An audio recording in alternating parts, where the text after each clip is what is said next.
Mongolian Mindset, and today me and Christian are going to be breaking down finance psychology.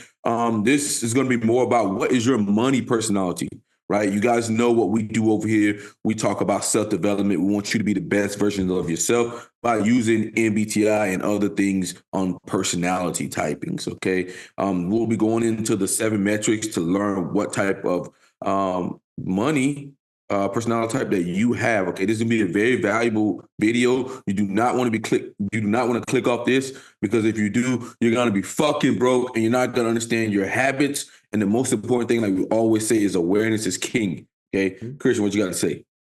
Listen, man, this is one of the only money guides based on MBTI on YouTube. If you click off this video, you are gonna stay broke for the rest of your life. Okay, this can change your life. Okay, so don't click off the video. You got to realize money has a lot to do with your psychology. One thing I like to say is if we were all robots, we would all be rich. Okay, the only thing preventing you from building wealth is actually your humanity and personality. So if you can take that into account and build a plan around that, then anybody can build wealth. Anybody can build wealth. So don't click out the video so that you can get started today. And you guys know we're going to be dropping little stories here and there, comparing, contrasting my money personality versus Christian's money personality. You're going to get a laugh because Christian got a lot to say about my money personality. He always has something to say. He's always up my ass. So you guys are going to love it. He calls me Mr. Scrooge, okay? So this is going to be great, guys. All right, guys. So this is the finance psychology, okay? So money psychology, the way you deal with and think about money today is affected by your past, unfortunately. Like how your parents talked about money, right? If your parents are like, people with money are evil, you're going to have to get over your thought process that people with money are evil, okay? If your parents were fucking cheap or like overspenders, whatever the hell, you're going to have to get over that psychologist. If your parents avoided talking about money, you may have to get over that. Spending habits you saw, you're going to have to get over that. Money fights you heard, you're going to have to get over that. A general feeling of stress or peace about household finances. That usually people take with them.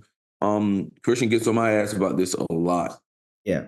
So what you want to say about this? So basically, growing up, you are going to get ideas fed to you by your parents, just like anything else. And when it comes to money, if they were anxious about money, then they're going to pass down that anxiety down to you. Now, based on your personality, how you react to that anxiety is going to differ. Sometimes you're just going to repeat the same mistakes that your parents made, or you're going to create your own or try to go against what they taught you, depending on your personality, right? Because we know some people are more pragmatic and affiliative, right? And depending on that is how you react to what you saw in your household. So basically, because some of those things that were passed down to you don't serve you, it's going to be on you. It's going to be your responsibility to kind of address those things, or else you're just going to be living out a script that was fed to you. You're not going to be able to make your own decisions. Even if you do make your own decisions, you're going to realize that those decisions are being influenced by your past in a great way. Okay. So basically, a lot of parents tell their kids that it's hard to make money. I kind of had a household where my narrative was that there was never enough money and that it was hard to make and that it was a scarce resource, right? But me being more pragmatic, it's like my natural tendency was to kind of move away from that, right? So you gotta realize if you know your personality type and you're more pragmatic, you're probably gonna want to go against what your parents taught you. If you're more affiliative, you'll probably go and just fulfill that same script, right? So like Mercer said, awareness is king, and evaluate yourself to see which of those two types you are, so that you could make informed plan on how you can build wealth regardless of that. Okay. Yeah, I could talk about my psychology with money here. I grew up very poor, right? So a lot of things I still have a lot of poor habits, like where I will not spend money because of like being poor or the thought of being poor, right? Christian's like, bro, you got so much money in your fucking bank account, bro. Like what the fuck you doing? I'm just like, that's just who I am. Like I think a possible rainy day can anytime hit you. Like everybody's like maybe one situation away from being broke. and I'm aware of that situation, and I always plan for that. So because in the future, if it does happen, I have options, right? If you don't plan for that, you don't have options. But that Mhm. is part of my money psychology from being a kid and being around my mother, who wasn't the best with money, right? We were poor, Mhm. but she did the best she could. Okay, Mhm. can't be mad at that. Right. So we're going to be going over the money personality, right? You're wired to think and act in certain ways. While none of the tendencies are right or wrong, that's what people need to understand. Like people always want to tier list some shit, right? Like none of this is right or wrong, but they do have implications. Like there's pluses and minuses to everything. People need to understand pluses and minuses to everything. It's Mhm. not all pluses because you're a T user. It ain't all pluses because you're a TI user, right? Over on this channel, we want you to do fucking both, right? We Mhm. keep hammering that, hammering it. You have to be able to do both. You can't Yeah. just think one way, one side, right? And it isn't going to work long term. And remember that this is a spectrum, right? It's all a spectrum. Mhm. So we have the spender or the saver, the nerd or the free spirit, experienced person versus things person, quality person versus quantity person, safety person versus status, abundance person versus scarcity person, spontaneous giver versus plan giver, right? You fall one way on one of these in a spectrum, right? Mhm. You may have, you might have a little bit of the spender in you and a lot of the saver in you, right? But Right. it's a spectrum. Now, So, like I said in the previous slide, what's going to prevent you from building wealth is actually, in a way, your humanity. Like I said, if everyone was a robot, then basically we'd all be wealthy because we would just implement systems and follow them 100% of the time. But because we are humans and our emotions shift and situations happen and it changes your psychology in the moment, then you change your behavior and it kind of throws off things that are going to help you build wealth. So knowing in which bucket you fit, depending on these psychology types, then you could change your system to better mitigate what's holding you back from actually building wealth. So it's very important to kind of identify in which bucket you end up in. Okay. Okay. So let's start with spenders or savers. It's kind of in the name, but spenders basically they have a healthy appreciation for spending money. They think it's a tool to be used in terms of like creating possibilities or experiencing things or even buying things. So whenever they have a lot of money, they feel like it's just being wasted in their pocket. They want to go ahead and spend it, right? So it falls down to three things. They either love shopping or they like to give it on experiences for other people. Savers, on the other hand, they like to see their bank account going up, right? That's what kind of fills them, right? So they'd rather keep their money tucked away for an emergency, kind of like Mercer does. Okay, so Mercer is more of a saver. I'm more of a spender. So, but now yeah, depending on these two, right? Because like you got to create systems to generate wealth. Just because I'm a spender doesn't mean that I don't want to generate wealth, right?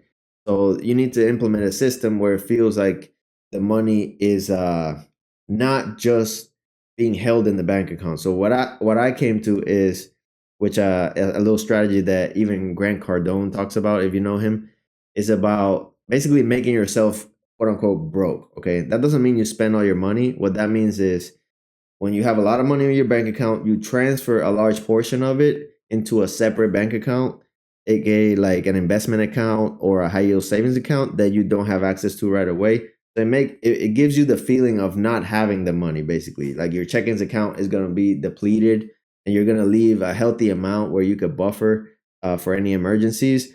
But the majority of your wealth is gonna be somewhere else, right? And that's gonna trick spenders into kind of thinking that they don't have enough money to go just blow places, right? Because if I had yeah, like 20 grand or whatever in the account or 30 grand, then I'd be more likely to just overspend because the amount is so large, right? But because I'm a spender, I like to transfer the majority of that money into a different account that's not tied to my checkings. Okay, that's a kind of like an example of a system based on my psychology. For Mercer, it's not the same. He doesn't need to do that because he's a saver, right? So he likes to yeah, have a large checking account. Just because he has a large checking account doesn't mean he's going to go spend it because his money psychology is different than mine. And that's why this presentation is very important and you need to really pay attention because I don't think people talk about the different psychology types with money, okay? So, Marcel, you want to talk about a right? little bit about being a saver? Yeah, I'm gonna talk about it in terms of like personality, right? So the spinners are going to be your guys who are high NE and high SE, right? I would throw out the INTP and INFP out of that because they're usually going to be the savers. But your ENTPs, ENFPs, they could be some big ass spinners. Your ESFPs, your ESTP, ISFP, all those motherfuckers are going to be big spenders, right? And the savers are going to be more like your STJs and your NTJs, right?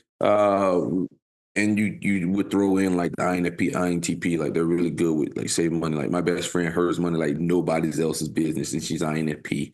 And every fucking INTP will hurt money. I don't give a fuck what they said. I have to like, I'm a fucking cautious saver motherfucker, and I look at Gabby sometimes, and she's like, oh, I don't know if we should buy this. I'm like, shut the fuck up and buy it, and that's crazy because she's that goddamn cheap, right? Hmm. But being a saver, like you're gonna have buyer's remorse, right? Should I have really bought that, right? She gonna be popping your head, right? Like I kind of feel like I never have enough fucking money, right? I don't know what it is. Like I could have $1 million in my bank account, it wouldn't change me. I'd still be a fucking saver. I could have 2 million in there. Like the amount of money that I have is absurd, and it's still like Christian's like, bro, you tweaking. Like I'm always telling Christian, like, bruh, he's like, bro, you should. I mean, I invest a lot of money, generally with stocks and stuff. But as of right now, because of like the way the economy is kind of unstable, I'm kind of saving because in the future, if I see a opportunity, I'll be ready to attack that opportunity. Right? Never don't think that I'm not ready to cash in on some stocks that's down that I believe that have the trajectory to be very good in the future. Right? Yeah. Like say if I was to see Google or Amazon or Apple or Berkshire Hathaway go on sale, I'm gonna fucking flood the market with my money, right? And that's the perks of being a saver. I'll be ready. While Christian on the other hand, being a spender, he may not have as much money to put in there and take advantage of the opportunity as he would like to be. The downside again is missing experiences, right? Because you're just shuffling all this money, you're gonna be missing experiences. You're not gonna be going and see the world, not going out and doing all the stuff that you really could be doing with your money, right? While Christian, on the other hand, Christian gonna make sure he getting those experiences and shit. I mean, Christian's very savvy with the way he spends his money. I mean, I give him shit for being a big time spender, but the guy is very smart with whatever the fuck he does. He always makes sure that this little bitch survives. Okay, this little bitch survives. Okay, he cuts it a little too close for me for comfort, but for him it works. Okay, so at the end of the day, if it works, keep using it. I think for somebody who's a saver as opposed to the spender who has systems in place to save money, I think savers need to put in a system actually to spend money. That's what I would say. So basically, what I would do if I was a saver in order to mitigate that whole like missing experiences thing is that I would have a savings account that is designed to be spent. Basically, let's say, for example, Mercer has, let's say he had 50,000 in his checkers, let's say, right? I would say, okay, from now on, whenever I get paid, I'm gonna throw $500 into this other account, like let's say like a savings account attached to his checkings, right?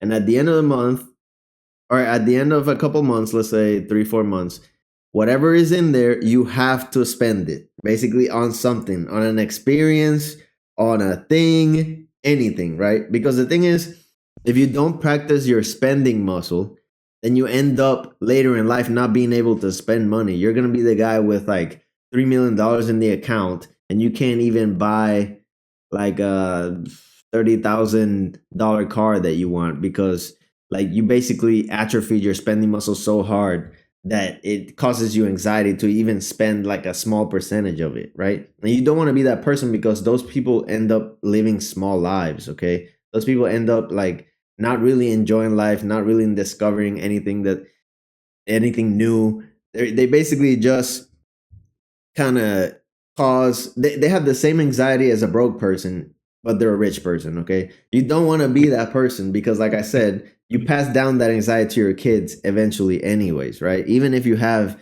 multi-million-dollar accounts, you can pass on that anxiety to your kids. So you want to exercise your spending muscle at least a little bit if you're a saver, okay? So implement a system so that you can spend some money on experiences, and you can become more comfortable with your money. Okay. Okay, so we're gonna be talking about the nerds versus the free spirit, right? Nerds are laser focused on what they need to do to win with money, and they're on top of the details and decisions, spreadsheets, charts, budgets, make them feel in control of the money. Careful approach to spending money. The downsides are to the North family because everything can't be calculated, right? It can't, fit into a spreadsheet all the time, right? And you have the free spirit when it comes to money. They have a let's enjoy life mentality. Aren't worried about the details. Believe money is meant to be spent. Later years can wonder where all the money went. And like we say, guys, it's a spectrum here, guys.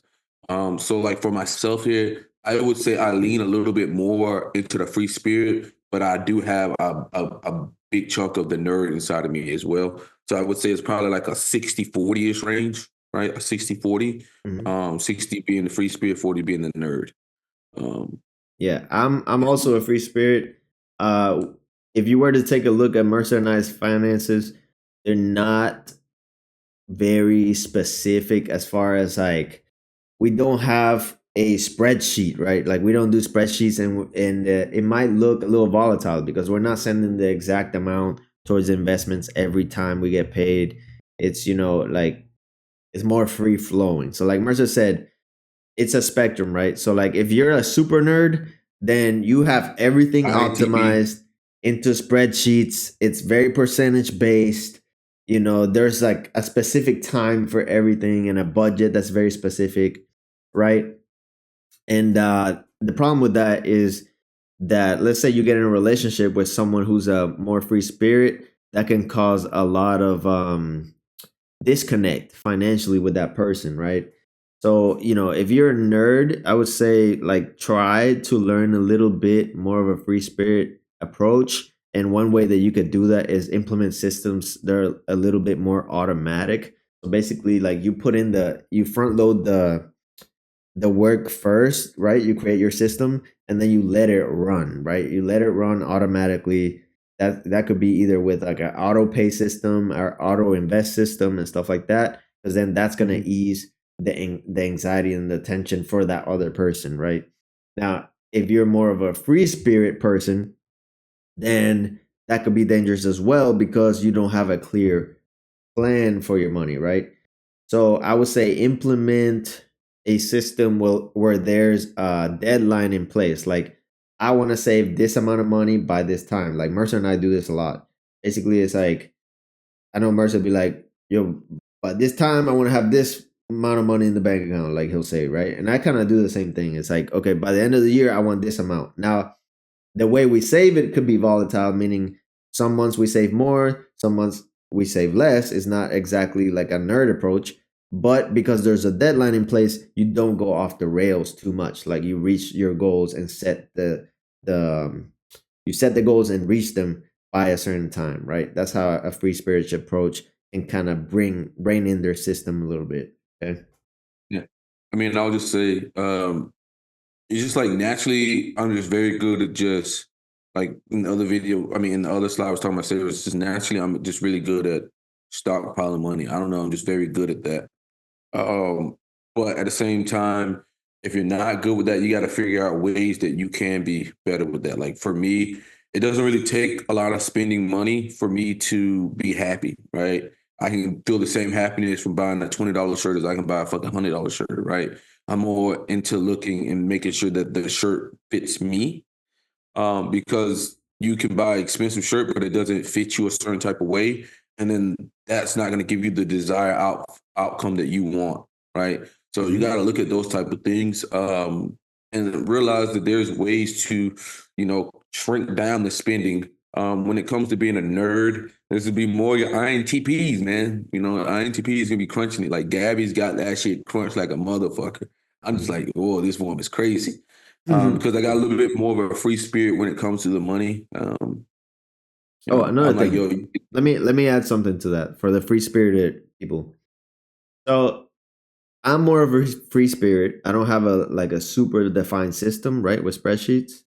So what I do is I make it very simple. It's basically, do I surplus every week? I get paid weekly. Now, if you get paid biweekly, you can do it biweekly. So basically, do I surplus every 2 weeks? And the way I ensure that is as soon as I get paid, I send money other places, right? So that's called the strategy of paying yourself first. Essentially, every time you get Mhm. paid, you want to send a portion towards investing and savings first before you spend it, before you do anything. So you do that and you ensure that you're surplusing every 2 weeks. So you know you're making progress. That way, even if you don't have like a super defined system, in the later years, you're not gonna be wondering where all your money went because you had a clear defined more loose system, but you have a system. The system is every time I get paid, I'm sending money towards savings and sending money towards investing, right?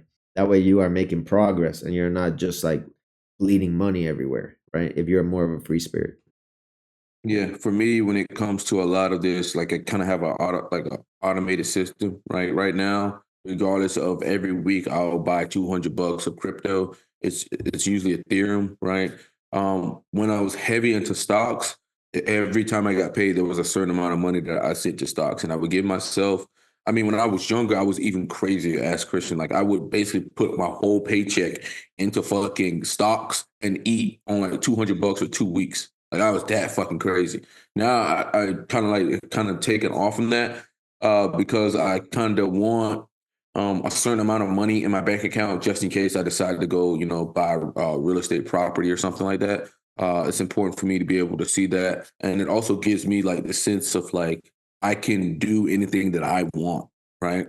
Because I have that money there, right? When that money's not there, you got this anxiety, right? I always tell Christians, shit's not bad until the water's over your head. Once the Mm-hmm. water's over your head, shit's going down, baby. Mm-hmm. All right, so always make sure about that, guys.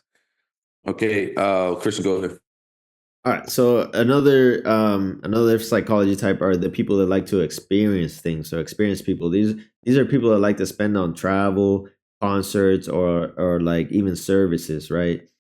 And the thing is like if you get in a relationship with an experienced person and you are not, then they are going to push you into experiences, right?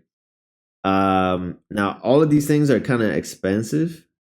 Um, so you gotta be mindful of that. Like I said, like you don't want to spend all your money on experiences because they're not high ROI, not high return on investment. Basically, like you get the enjoyment for the moment, but they're not really serving you in the future. Okay, so you got to make sure, like I told in the previous slide, it's like you have an account basically where you save money and you have to spend, right?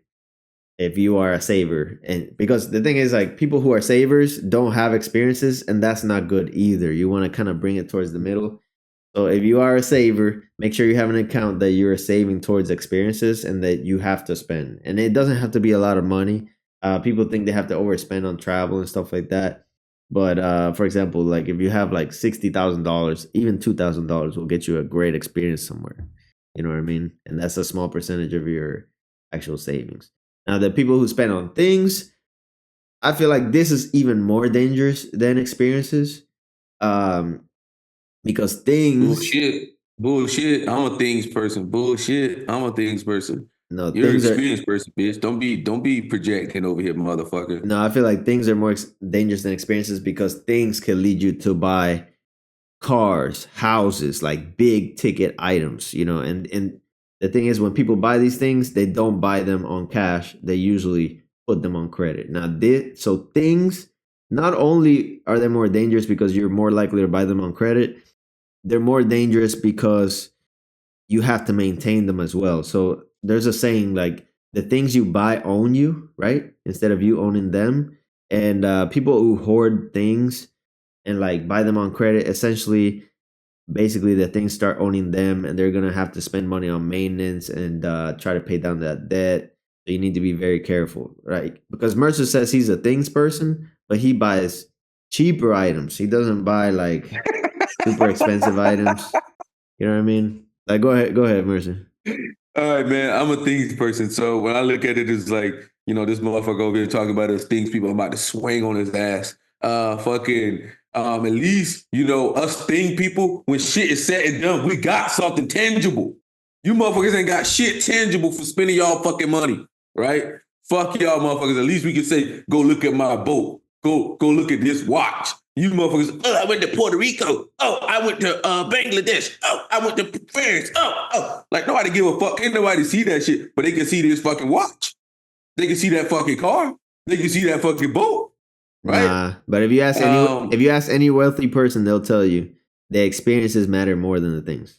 Any wealthy person Man, will that's tell you that. bullshit, bro. Come Like on, they'll man. never regret the trip with their family to wherever, but Oh, this guy's gonna hit me with some family shit. You hear this shit? but This motherfucker goes for but low blow with some shit to their the things family. always lose luster over time. Like you'll buy an expensive car and you'll be happy about it for like 6 months, and then after the 6 months, it just becomes a car. But now you have a bill of like 30,000 that you need to pay back, and that's the danger Man, with things, people. Okay, experienced people, like I said, you spend $2,000 or $3,000 on a trip. You probably spend cash. You know, you don't have to really put that on credit.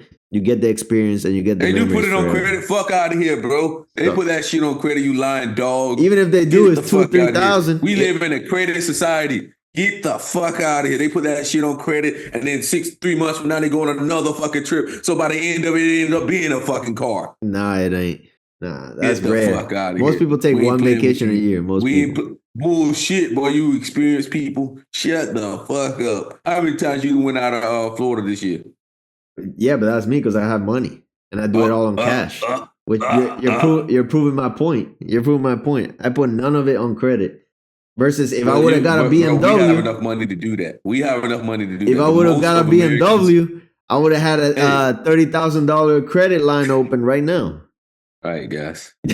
So we have the quality over quantity. You know, I gotta get on Christian's ass on The these things here. His projections and shit. So quality people want things that are going to last longer. People who value quality will research and plan their purchase beforehand.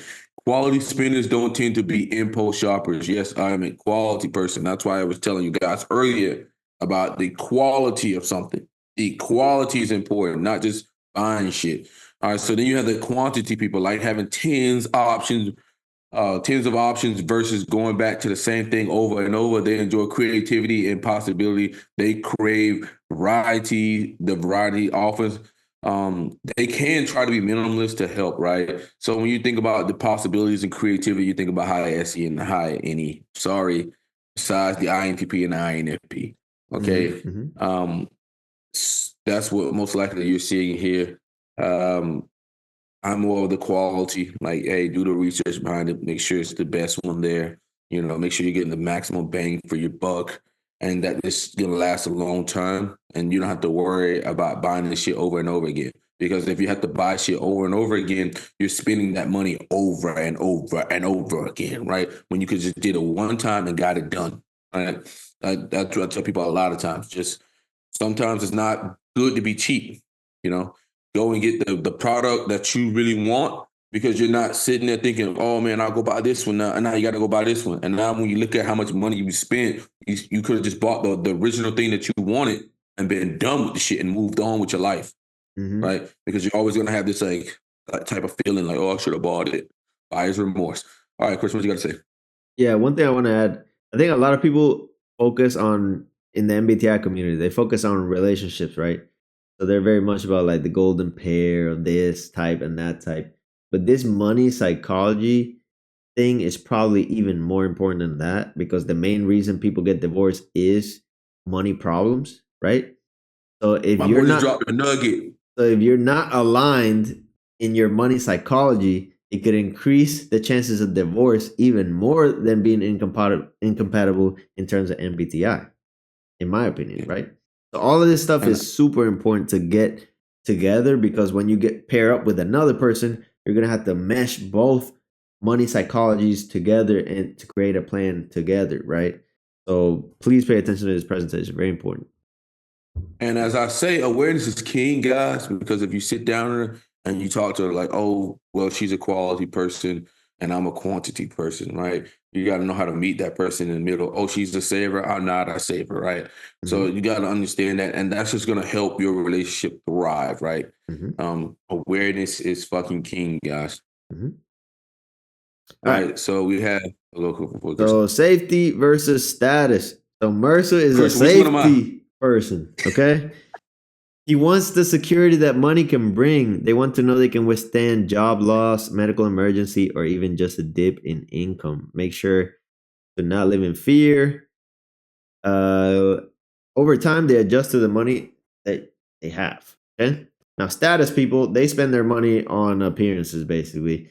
They want to justify a large purchase on some level. It makes them feel as seen as successful, will value luxury items, brands, lavish vacations. I feel like I'm more of a status person. I have an Yeah. Audi. The first car I bought was an Audi. I've been to Europe. I like watches and stuff. I like to spend my money on that stuff. I don't exactly know where that came from. Maybe something in my past, but that's what I enjoy. Now Mercer, he likes safety to the max. Like he feels like he's on the edge. It doesn't matter if he has like $300,000. He feels like he's on the edge. I think that's irrational. So both can be dangerous. Okay, both can be dangerous. If you're a status person, like I said, you could be the person with the like two BMWs in the driveway, but you can't afford it. And then if you're a safety person, basically you could have $3 million in the account and not be able to spend a dime of it. Both are bad. You need to address both. Okay, Yeah. what you I gotta say? mean, I would just say for the safety person, as you increase your money and stuff, over time, don't just immediately jump to it, but over time, you need to adjust to your money, right? But like I tell Christian, like I get the same satisfaction from buying a $20 shirt as buying a $100 shirt. All right. And me and Chris, I always tell Christian, bro, like, bro, you can lose your job at any time, bro. Like, even if you had to sit your ass on the couch for 6 months, you should have that money ready, right? For me, I have a year salary already set. Like, if I didn't work for a year, I could still be fine, right? And that's just, I'm talking about just savings. And my stock account is even way more fucking money, right? Probably like 5x that, I don't know, 6x that in my stock account. But just in my check-ins itself, um, I have at least a year's worth of like my salary. If I could just like if I sit on my couch for a fucking year, I'll be okay. But you got to get to that point. I think everybody should at least have at least 3 to 6 months of savings, right? Mm-hmm. Um, Mm-hmm. at least 3 to 6 months, you need that, right? Because you can't really foresee what things can happen in the future. You just need to be able to adapt to it and roll with it, right? So like if shit happens to me, whatever the fuck happens, I got the money. Like I got the money. And there has been a time in my life where something did happen, and guess what? I had ample amount of money. I was okay. I wasn't freaking the fuck out. If I had not saved my money, I would have been freaking the fuck out. Right.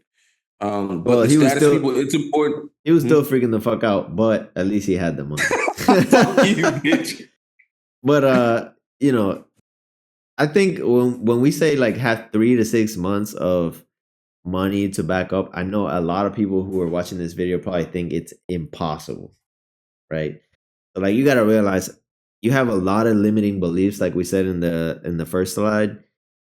Saving 3 months worth of pay is not impossible. In fact, it should be the minimum standard for a lot of you.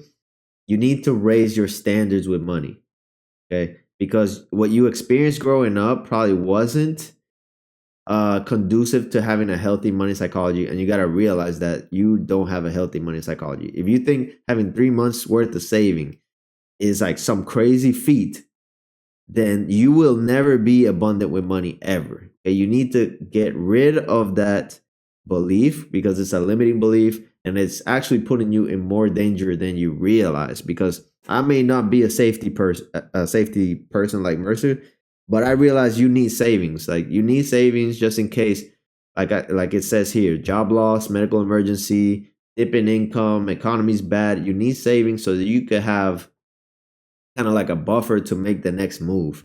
Mercer and I are both contractors, so we work like short term. So it's basically almost guaranteed that we lose our jobs like every year at least once because it's short term contract work. So because of that, we always have savings ready so to buffer those moments so that we can make the next move. Okay.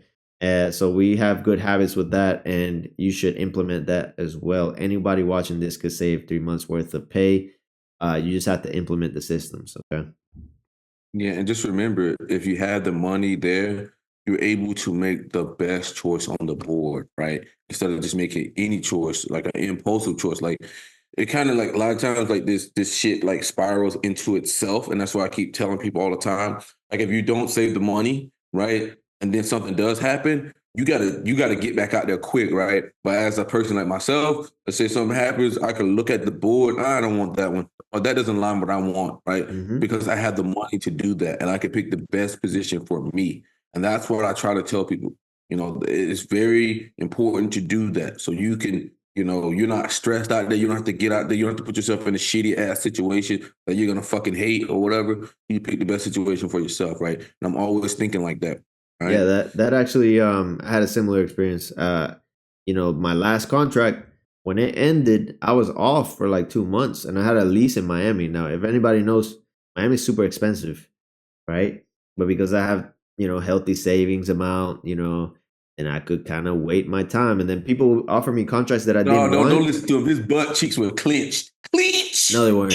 No, they weren't. I He was said chilling in like, Miami. I was going to the pool. I was working on my YouTube, and people would throw contracts at me, and I would just decline the contract if I didn't want it. That's what you could get away with when you have savings. Essentially, like you could yeah. tell people no, and just being able to tell people no. Number one, they're not used to it because most people have to take what they could get because they don't have any savings. But if you do, it's almost like having a superpower out here. Okay, like Mercer said, you could take the best move on the board. Okay, all right, go. Okay. So we have the abundance versus the scarcity. Unfortunately, guys, I keep falling in the shitty ones again. I'm in the scarcity.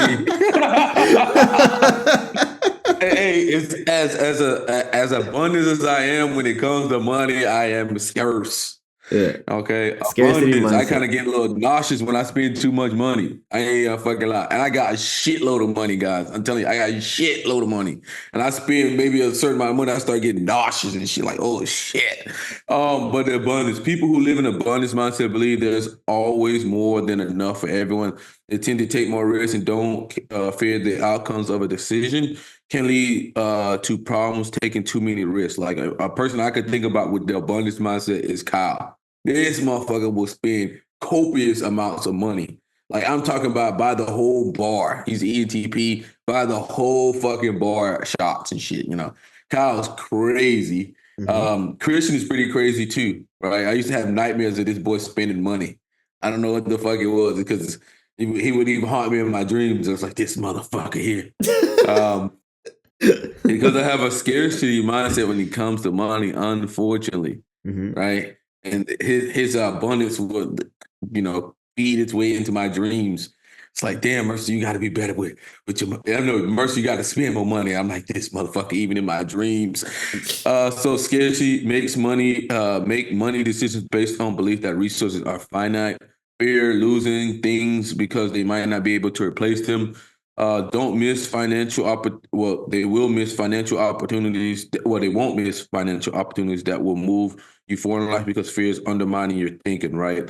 So a lot of times, that fear in itself can hurt you later on, right? Because you miss out on a lot of opportunities. That's why I tell people when they're trying to invest in the stock market, it's best to just get some skin in the game. Because once you get skin in the game, you can adapt to it, right? If you're sitting there hoping, oh my God, the market's gonna tank and then I'm gonna start buying, bro, you're never gonna fucking buy, right? Because you're Hmm. not in the game, right? Hmm. So you're gonna miss the opportunity. So many people do that shit. I'm like, you have to get skin in the game because once you start getting skin into the game, then you can start evaluating the charts, right? Then you can actually see where are the good price points that you want to enter in and what price points you don't want to enter in, right?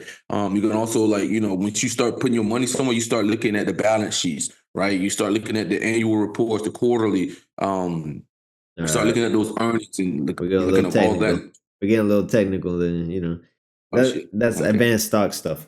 Anyways, as far as the scarcity is concerned, where does scarcity come from? Basically, it comes from your upbringing. Like like Mercer grew up poor. I grew up like essentially like when I was in Puerto Rico, we were like low middle class, right? So, like Oh, growing up. he's a fucking SP. He's a fucking SP. It's all good. What? You're an SP, bro. He's got the abundance because he's a fucking Yeah, SP. whatever. That doesn't matter. The reality is your Okay. parents give you the scarcity mindset because it's like if you're growing up, your parents are constantly saying like, yo, we don't have enough money, we can't afford this, we can't afford that. It's basically like what you learn is that money's a scarce resource, and then that it's hard to make, and that it's anxious. Like you need to be anxious constantly and that type of thing. And like to this day, for example, my mom will call me, right? The other day, she's like, I had a major problem. I had a major problem. Like I'm thinking like, what's the problem? What's the problem, right? It's like, they charged me $50 at the DMV, right? And I'm just like, oh my God. Like in my brain, I'm just like, what the hell? You know, like this lady makes 100,000, almost 100,000 a year, and she's talking about $50, right? And that's what can happen, like if you don't get over this mindset, right?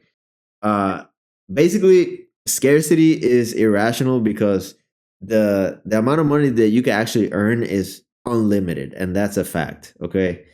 Basically, especially if you Unlimited. invest, right, like Mercer invests and he knows how money works. Like there's days where you can make like $8,000 in a day in appreciation. Mhm. So there's no reason why you need to have a scarcity mindset.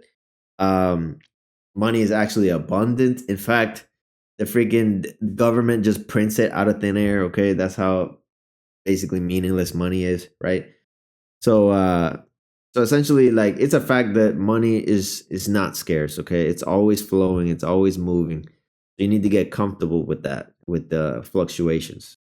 um Yeah, there's I really just checked my stock market account. I'm up $3,000 today. And there you go, and he still has a scarcity But mindset. that's See, the important things about like irrational investing. mindset to have. You see what I mean? Anyways, Yeah. anyways, So like it's like we say here, depending on your type, you might fall more into the scarcity mindset. You might fall more in the abundance. Also, your family does have a part of which one you do take, right?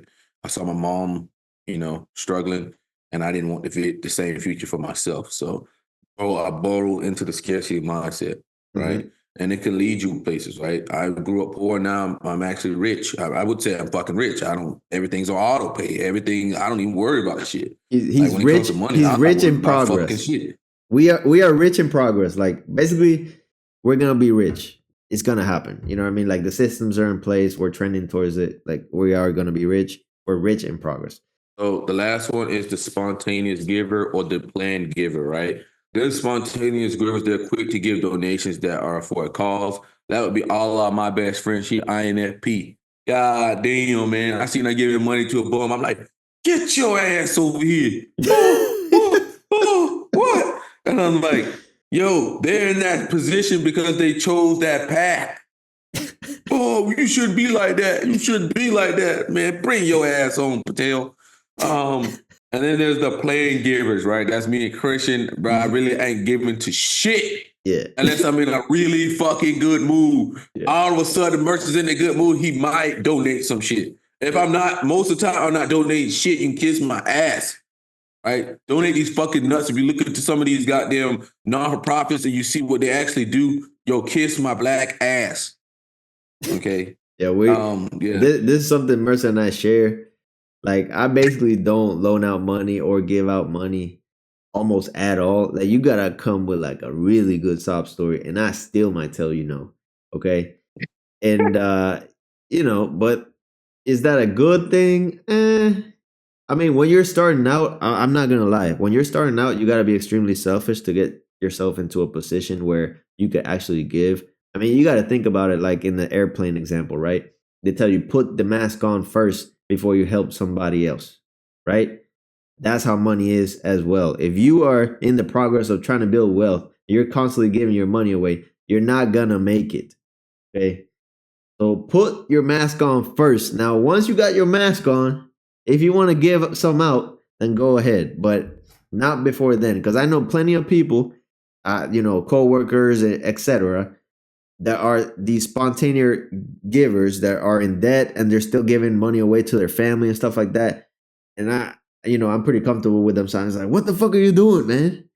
And you got all these things you gotta pay, and you just giving money away. Like, stop doing that. And she was like, "Yeah, you're right. I need to stop doing that."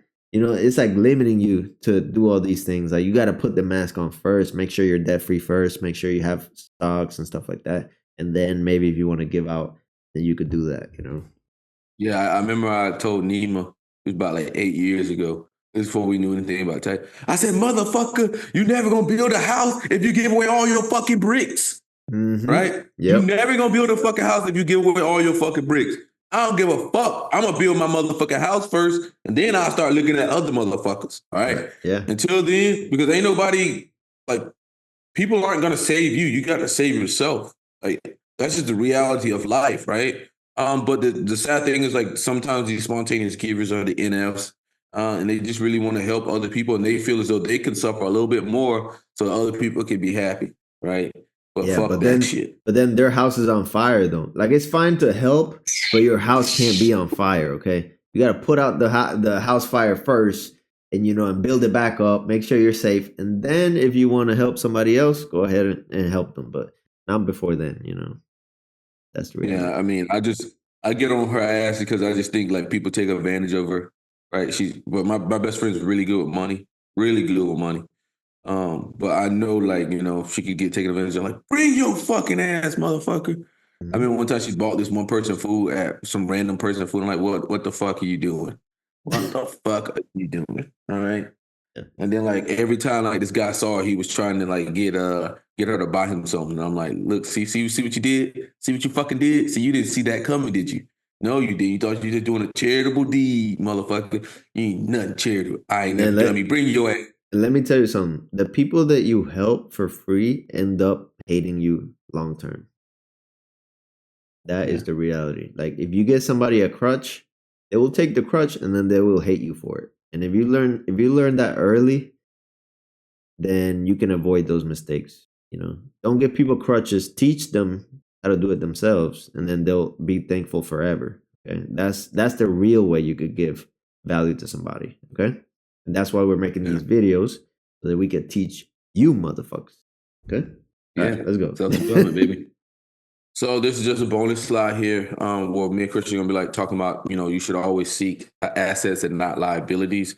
A lot of people think, buying those cars or whatever the fuck you buying, is actually an asset when it's actually a liability.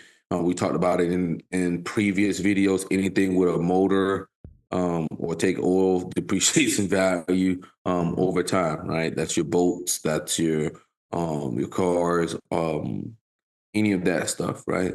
The things you really want to be looking at, and this depends on where you are with your investment strategy, right? You can do real estate, right? And me personally, I'm not a real estate person, right? I don't understand. Well, I do understand the system behind real estate, but you also have to get skin in the game to actually be like in the vehicle itself, right? I'm mostly focused on stocks, right? That's where my knowledge is an abundance at, right? That's where I'm able to look at the finances of the annual report, and I'm like, okay, this is a stock that I want to get behind. So like you got to figure out which asset works to you and what knowledge you have. That's why we have bonds, CD, treasury bills, right? Treasury bill is just like interest from the government. Like you giving your money to the government, and the government says they'll give you a certain percentage on that. You also have high yield savings accounts. Some of these high yield savings accounts are giving at 5% now. So you want to look into getting your money into that because the traditional banks doesn't really give you shit, while they end up loaning out a lot of your money and making a killing off that. Also, there's other like asset things like collectibles. A lot of people don't understand it. But if you are good into that field, you can do that, right? This is what I keep telling you. If you are in the field and you know it, then you go for it. Like there's certain collectible cards that are worth certain amounts of money, right? If that's your field and you can figure out how to make that work, then you go for it, right? Art, right? If you that was one of the biggest appreciators during COVID was forget what type of art it was, but there was a way that you could buy into it like ETF, Yeah, right? art What they went ETF, and bought, and they will hold huh? it. Art ETF, and they will hold it in the bank for you, and it would appreciate or depreciate.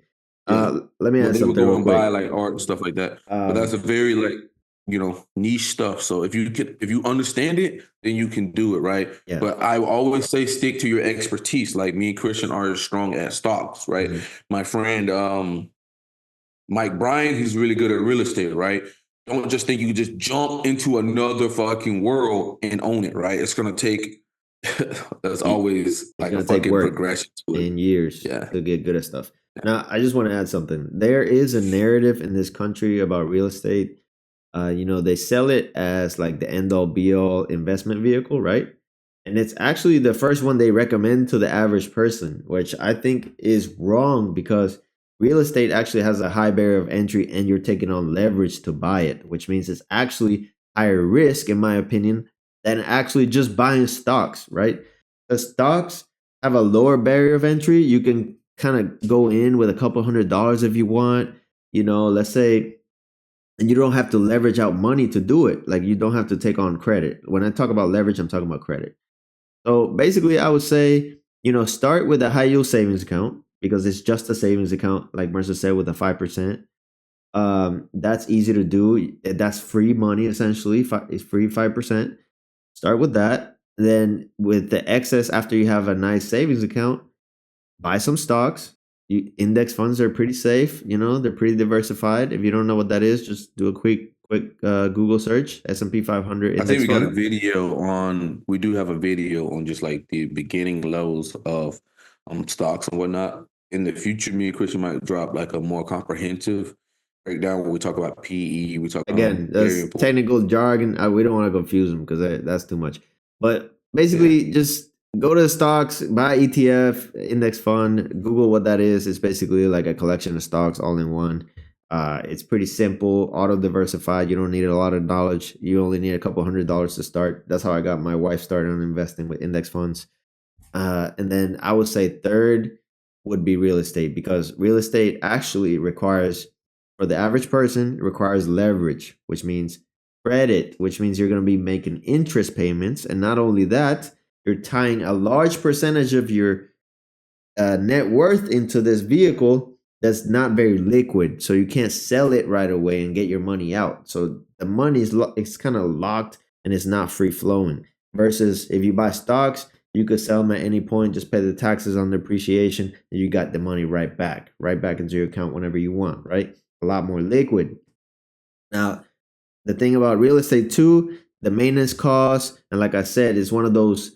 It's like if you're a things person, like the things start to own you, right? So that now the house starts to own you. Now you have to mow the grass every weekend. Now you have to take care of the roof. Now you got to, all of that stuff takes time, energy that takes away from you actually making more money.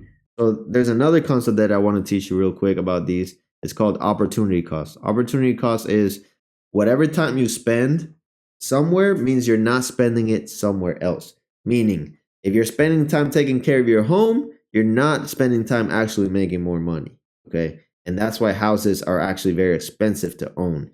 The taxes, the maintenance costs, the credit payments, the interest, right? interest, All of these homeowner things are insurance. hidden costs that people don't take into account when they buy a house. There's a reason why Mercer and I don't own a house right now, even though we make a bunch of money, right?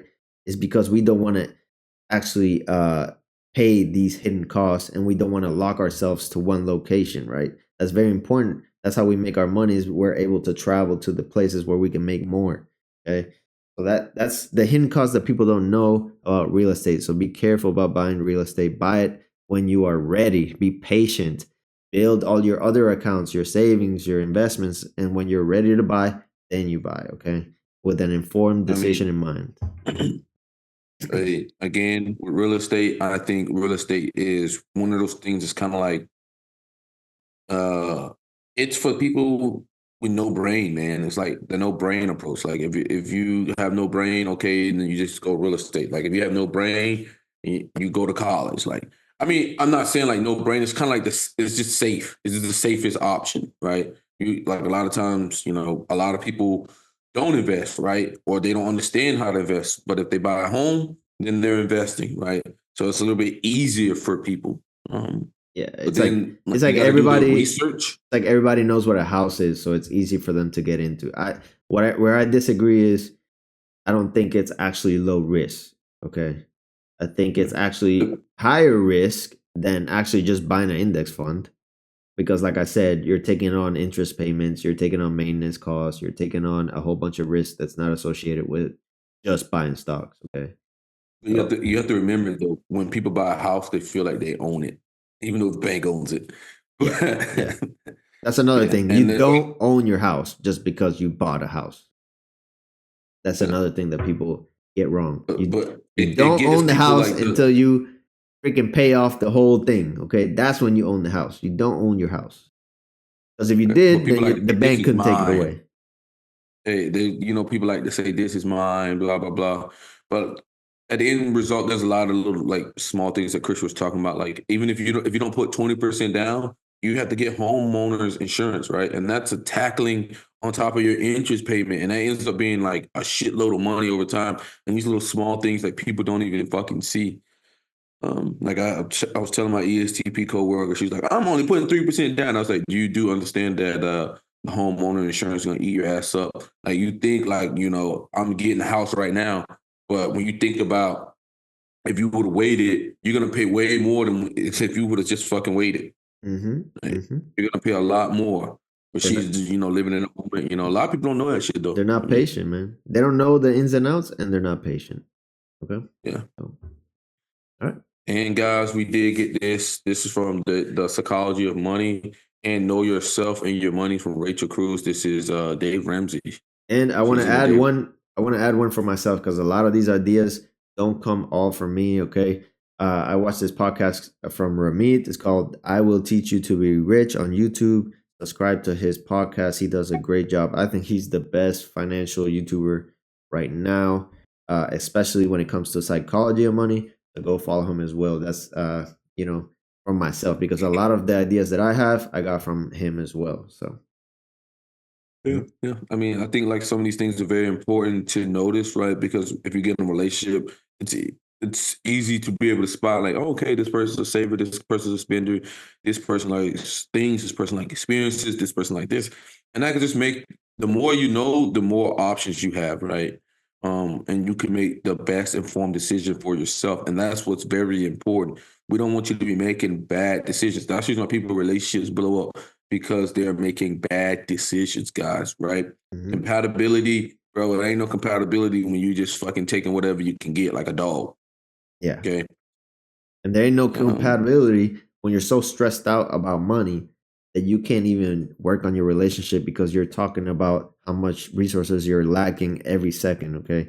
That's not conducive to a good relationship. That's why this presentation is so important. That's why you need to get your psychology of money together, because the thing is, like, if you're lacking in resources, it limits your options to what you can do in your relationship as well. Like, for example, if your significant other is an experienced person and you guys don't have any savings, guess what? You're not getting any experiences.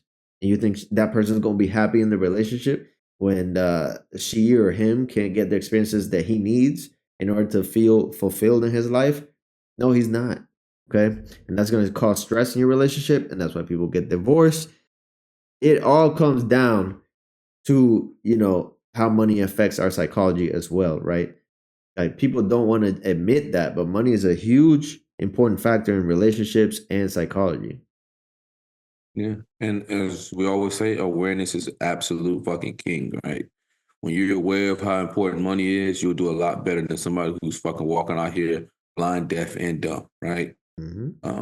You'll get the outcomes that you want in life. That's what this channel is all about. And that's why we keep hitting you guys with more and more videos, guys. We appreciate everybody who watch this and comment below, like, which one of these seven are you and what's your personality type? Maybe we can see some correlation down here, right?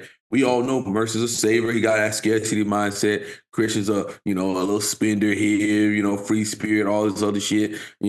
So let's see if we can correlate some of this with personality types. So go ahead and comment below which one of these seven you guys are, and join Yeah. us in the Discord, guys. Yeah. If you need any help setting up a budget or setting up a system or learning about any of these things that we just talked about, hit us up on the Discord. Okay. Hit us up on the Discord. If we could get a couple people in our DMs, Mercer and I can coach you essentially, you know, free of charge, whatever you need. We're here to provide information, okay? And if we get more people, messaging us, then maybe we'll make more topics about money so that everybody can build wealth regardless of their personality type. All right, guys. Well, this is a banger. Hope you guys enjoy this. I don't think anybody in the MBTI space is talking about this. But Hmm. when you join the Mongolian mindset, you're on the path to be the best version of yourself.